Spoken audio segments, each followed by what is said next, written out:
Bonjour et bienvenue à notre mini-MOOC Clé Formation.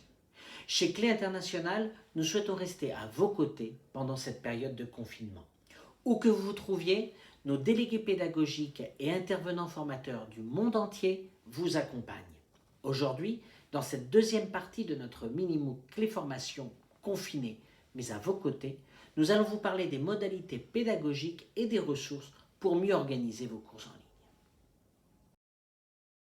Donc, après avoir donné une série de conseils pratiques pour mener à bien vos cours en ligne dans la première partie de ce mini-MOOC, vous trouverez dans cette deuxième capsule des propositions concrètes et un panel de ressources pour vous aider à préparer vos cours en ligne. Pour compléter ces deux capsules, nous avons également élaboré des fiches téléchargeables qui reprennent les règles et les bonnes pratiques du cours en ligne. Vous pourrez bien entendu les utiliser pour vos visioconférences. N'hésitez pas à les diffuser auprès de vos collègues. Ces fiches sont sur le site Clé Formation, dont voici le lien. Depuis plusieurs années déjà, nous vous proposons un peu partout dans le monde des cafés pédagogiques, des journées Clé Formation ou parfois tout simplement des ateliers dans le cadre des congrès de professeurs. Ce confinement ne doit pas signifier la fin de la formation. Au contraire, elle est d'autant plus nécessaire. Et c'est pour cette raison que nous voulons vous accompagner, rester à vos côtés dans cette situation de crise sanitaire, en continuant à répondre à vos questions sur notre matériel ou sur les alternatives que nous vous proposons quand la classe devient soudainement virtuelle. Comment ? Eh bien, en vous proposant des e-cafés pédagogiques. Nous y aborderons différents thèmes d'intérêt pour la classe, vous apporterons des idées et des conseils que vous pourrez mettre en œuvre dans vos cours. Pour en savoir plus, suivez notre actualité sur notre site et sur les réseaux sociaux. Pour beaucoup d'entre vous, faire un cours en ligne, c'est quelque chose de complètement nouveau et pour lequel vous n'avez peut-être jamais reçu de formation. Qui allait nous dire que la transition numérique allait se faire dans un tel contexte d'urgence ? Vous l'avez bien compris, un cours en ligne demande de repenser la classe. Nous devons nous poser des questions, échanger avec nos collègues, nos coordinateurs pédagogiques sur plusieurs aspects de cette classe en ligne. Nous avons dressé ici une liste de quelques questions à se poser sur les modalités de cette classe. Faut-il, par exemple, continuer à donner des devoirs ? Ou encore, comment équilibrer le travail en ligne et le travail hors ligne ? Bref, les questions sont nombreuses et il n'y a pas de réponse toute faite. Il faut savoir les adapter au contexte dans lequel vous enseignez, sans perdre de vue non plus celui dans lequel se trouvent vos apprenants. Certainement qu'un point fondamental, c'est maintenir, voire renforcer les interactions dans cette classe virtuelle. Nous devons éviter que la visioconférence se transforme en un monologue de la part de l'enseignant. Ce doit être au contraire un moment privilégié pour les échanges, un moment où les élèves peuvent poser des questions ou encore réfléchir ensemble sur un point de langue par exemple. Profitez ainsi des sous-groupes que vous pouvez souvent créer sur les programmes de visioconférence. C'est aussi le moment idéal pour mettre en avant les projets. Des projets à préparer en dehors du cours, mais à présenter quand la classe est en ligne. En effet, ils ne sont pas toujours faciles à mettre en place dans la classe traditionnelle.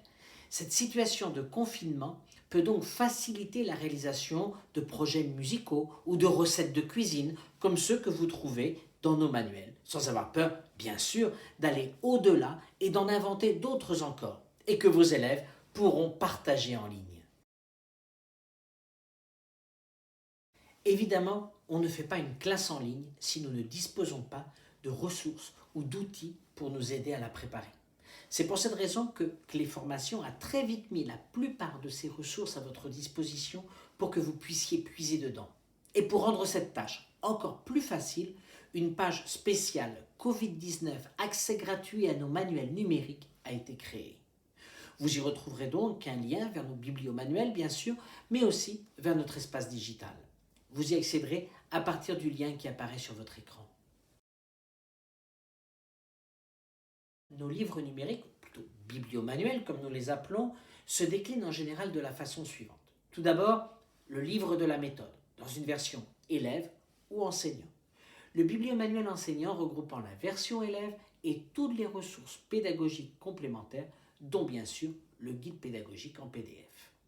Les cahiers d'activités de nos principales méthodes existent également en bibliomanuel. Les activités proposées sont, pour la plupart, interactives et cela vous intéressera beaucoup dans le contexte actuel. Elles sont aussi autocorrectives. Pendant cette période de crise, Clé Internationale offre à tous, enseignants et apprenants, un accès libre et gratuit à l'ensemble de ces bibliomanuels. Il n'y a qu'une seule adresse à communiquer à vos élèves, celle que vous voyez sur la présentation. Plus de 50 références sont à votre disposition. Vous trouverez également des ressources complémentaires sur notre espace digital. Alors, cet espace digital, qu'est-ce que c'est? Eh bien, c'est un espace gratuit sur Internet, accessible depuis notre site Clé Internationale. Nous y avons mis à disposition pour les élèves des exercices autocorrectifs. Ces exercices sont associés à des manuels tout publics, comme par exemple Tendance pour les adultes ou Zigzag Plus pour les enfants. Ils peuvent très bien être également utilisés indépendamment, en complément de ceux que vous leur donnez déjà. Autocorrectifs donc, ils permettent en toute autonomie, comme je vous le disais, de travailler les compétences linguistiques bien sûr, mais aussi celles de compréhension orale ou de lecture. Sur cet espace digital, vous trouverez également des audios, notamment les enregistrements de nos 2 collections de lecture facile, la collection découverte pour les adolescents et lecture clé en français facile pour un public beaucoup plus large, qui reprend les grands classiques de la littérature française, francophone et mondiale. On sait que ces moments de confinement sont aussi des moments de redécouverte de la lecture, alors n'hésitez pas à partager ce site avec vos apprenants. Je vais à présent vous donner quelques exemples de ressources que vous trouverez dans les bibliomanuels ou dans l'espace digital dont je vous ai parlé. Commençons par les enfants, avec de nombreux exercices interactifs très simples à utiliser, tant dans les bibliomanuels que dans les nombreuses fiches ressources de l'espace digital.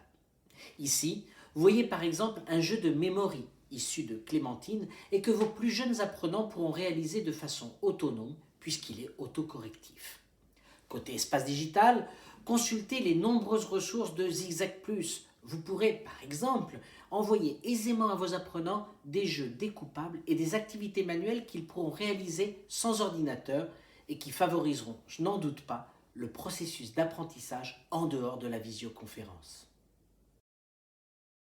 Autre idée, à l'aide de la fonction partage d'écran de votre programme de visioconférence, vous allez aisément pouvoir profiter des ressources gratuites apportant du dynamisme pendant votre cours en ligne. Pour les préados, par exemple, accédez à de nombreuses activités interactives originales, variées, pluridisciplinaires et portant sur toutes les compétences à partir du bibliomanuel du cahier d'activités du nouveau jus d'orange. Côté adolescent, quel que soit le manuel que vous utilisiez, assurez-vous de la motivation de vos élèves. Pour cela, privilégiez les activités orales. La fonction karaoké que vous pouvez trouver sur l'espace digital pour les dialogues du nouveau Pixel peut permettre d'encourager la prise de parole des apprenants. Vous pourriez leur proposer de travailler en direct ou même de réaliser seul ou en équipe des enregistrements audio ou vidéo.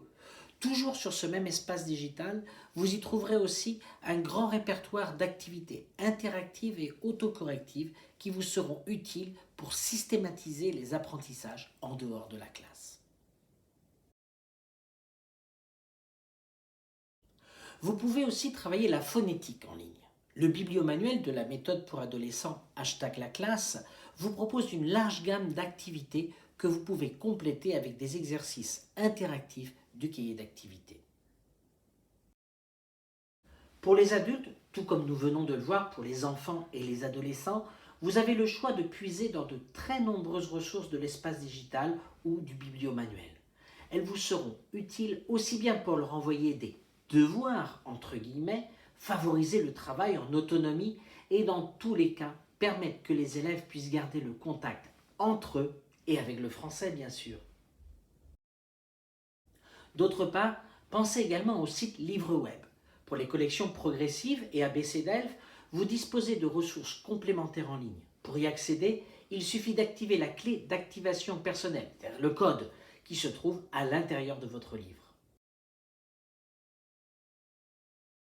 Même si nous sommes en ligne, n'oublions pas de jouer. Nous vous savons très occupés en ce moment, c'est pourquoi nous vous proposons pour créer des activités ludiques dans votre visioconférence d'utiliser nos ressources numériques déjà disponibles pour gagner du temps. Par exemple, pourquoi ne pas créer un défi Quizzes avec vos élèves en vous basant sur des activités simples comme celles que nous vous montrons ici sur les heures tirées d'Alex et Zoé. Ça vous prendra 5 minutes et ça motivera vos apprenants pendant la classe tout en améliorant leur interaction. Vous pouvez bien sûr faire la même chose avec d'autres applications gratuites comme Kahoot, qu'on a utilisé ici avec un exercice déjà créé du nouveau jus d'orange pour réaliser un jeu qui amusera sans aucun doute vos préados.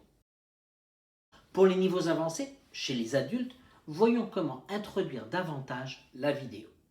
Prenons l'exemple d'une activité issue du manuel Tendance C1-C2 qui porte sur la présentation et la description d'une œuvre d'art. Pourquoi ne pas proposer à vos apprenants un projet complet sur ce sujet? Le défi ici serait bien entendu adapté à leur âge et à leur niveau de compétence. Créer une vidéo explicative sur une œuvre d'art, comme dans le programme d'art présenté dans l'unité.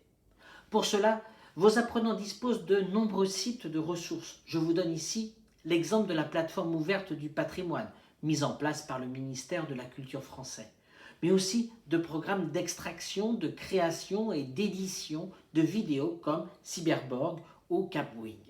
Les résultats seront bluffants, croyez-moi. Pour en savoir un peu plus, nous vous recommandons nos ouvrages de la collection Techniques et pratiques de classe, consacrés aux pratiques et projets numériques en classe de FLE, ainsi que celui sur la classe inversée. Vous y trouverez des fiches pratiques prêtes à l'emploi pour vos activités en ligne. Mentionnons aussi que Le Français dans le Monde propose régulièrement un article en accès libre avec des exploitations pédagogiques. Alors, avant de nous quitter, un petit résumé de notre dispositif complet mis en place pour vous accompagner, même à la maison. Vous trouverez de multiples ressources en consultant l'espace digital gratuit depuis le site de Clé International, les bibliomanuels en accès libre, le nouveau site du livre web. Nous vous invitons également à suivre d'autres initiatives telles que nos e-cafés pédagogiques en vous inscrivant à notre lettre d'information. Nous vous rappelons que pendant toute cette période, comme d'habitude et aux quatre coins du monde, toute l'équipe de Clé International s'engage pour assurer la continuité pédagogique. N'hésitez pas à contacter directement votre délégué régional ou à nous envoyer un message depuis la page de contact de notre site. Voilà, notre deuxième mini-MOOC, confiné mais à vos côtés, est fini. Merci infiniment de nous avoir suivis. Et pour ceux qui n'auraient pas vu la première partie consacrée aux conseils pratiques pour vos cours en ligne, vous trouverez cette capsule sur le site de Clé Formation. À très bientôt.